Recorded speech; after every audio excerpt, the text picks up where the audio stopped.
Okay, today we have this beautiful piece of red and kind of green dinosaur bone. This was sent over to us by Gems of Science. I'm super excited to cut this. It's going to turn out beautiful. One side of this, when we got it, was already kind of polished a little bit, and the pockets of red outlined by the green just are brilliant in this, and it is going to make for a really sick die. There is one complicating factor possibly in this, in that there are some pretty porous regions, which you're going to have with anything that is made by nature. These aren't synthetic things that end up being perfect. So those might cause some problems when we're cutting. Well, only time will tell though. One thing I always think about when I hold rocks like this in my hand, normally it's just like a rock that was maybe in a river, and that river, you know, has been there for millions of years. But this rock came from, you know, as part of a living animal at some point. It's their bones, and I'd like to think it was maybe some cool stegosaurus walking around, eating some leaves, and, you know, just hanging out and enjoying his life on a really big hill. Kind of like Land Before Time, because that was a great children's movie.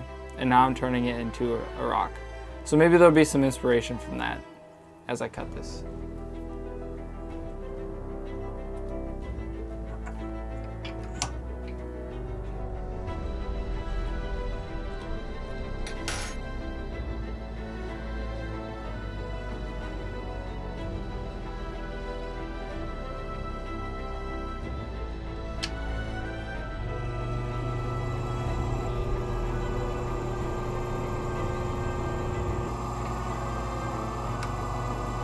Trying to do it smoothly.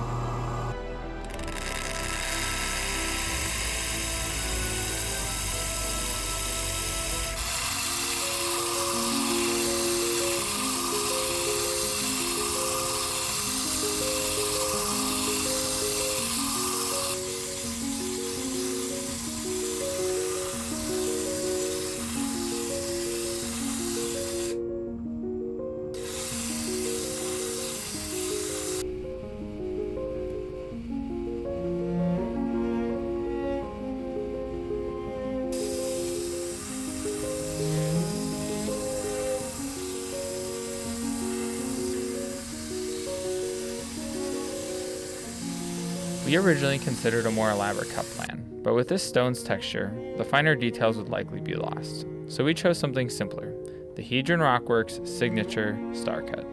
Although there are 80 facets on a star D20, the raw beauty of the stone should still shine through. The star facets not only enhance its shape, but also help to round off the corners, making this die more chip resistant. This is a very important quality for a stone that has lots of pockets and fissures.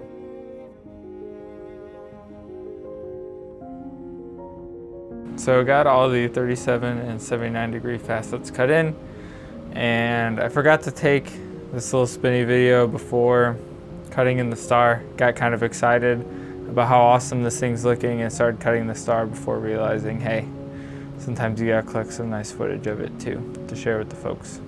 Just a matter of like making sure you're just taking the scratches out for the last phase, not cutting. Yeah. You're not like trying to remove material. So. No.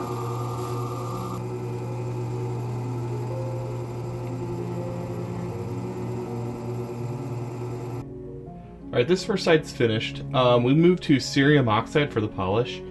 The 14,000 on resin was kind of leaving a hazy finish and actually some cat scratches. I don't know where those were coming from, but I really like the cerium oxide finish. It kind of attacked the lighter areas more, like less on the red. You see as I kind of scan across this with the light, you can see some texture there. I think that looks really cool. It kind of highlights the natural beauty of this stone. The other thing I noticed is as it dried out a lot, there's this line going across here. I thought it like scratched it or something, but it actually looks like it's just kind of a different area in the stone. So I think we're definitely going to have to try and stabilize that, because I don't want the top or the other side of this thing popping off. So when we get into the second side, we might have to break out the super glue. Sometimes it gets stuck on a crack or a flaw in the stone like that. I can sit there for hours and kind of go back and forth. Is it going to crack? Is it going to grow? Should I go forward? Should I stop? Should I fill it with super glue? And sometimes I just get stuck. But it's important to remember that, you know, you have to move forward and see what's going to happen. It's just like creating a new character in D&D, or starting a new hobby, or applying for a job. You can sit and think about those things forever, but they're not going to go anywhere until you actually start them and see where it takes you.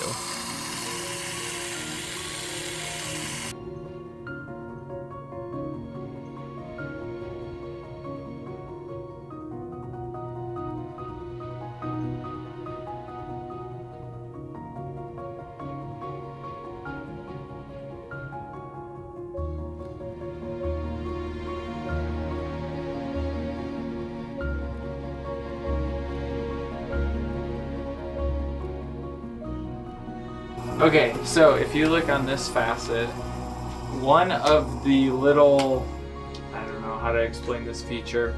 There's a red outline, and then there's something in the middle, and it looks like there's glitter trapped in it. When this thing was, like when it was transitioning from bone to rock, right? You had all this silica minerals coming in, and that was a pocket on the inside where all the crystals were growing toward each other like this.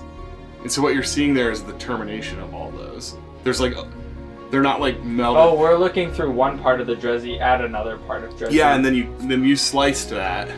So now you're seeing crystals that are like all mangled together. Yeah. Huh. That's cool. No, I haven't awesome. haven't seen that yet on this die yet. I bet we could find more places. There's another place up here. Yeah, if you start looking around, cool. you see them all over. I want to take a second to talk about how dinosaur bones are fossilized. I think it's fascinating, and as I look at this stone, it makes me think about it a lot because of the textures in it. So here we go. If you have anything to add to this, please go ahead, add it to the comments. First, the animal dies. Sorry, Littlefoot. Before the body disappears completely, it's buried by sediment, usually mud, silt, or sand. Often at this point, the bones and teeth are the only thing that remains. Layers and layers of sediment built up. This puts a lot of weight and pressure on the layers below, squishing them. Eventually, they turn into sedimentary rock. While this is happening, water that contains minerals seeps into the bones and teeth. The minerals are deposited, and eventually the minerals replace the bone, forming what we see today as fossilized dinosaur bones. So we had trouble getting our normal epoxy that we use, which is Loctite 5-minute epoxy. So we tried out this DevCon epoxy, and it's so much harder to get off, and we're really struggling to get it off of this dino bone. And also, part of the thing is like the dino bone has like multiple phases in it, so we're kind of worried that we'll like pull it apart. So we'll give it another go with heat, but we might try some other chemical methods.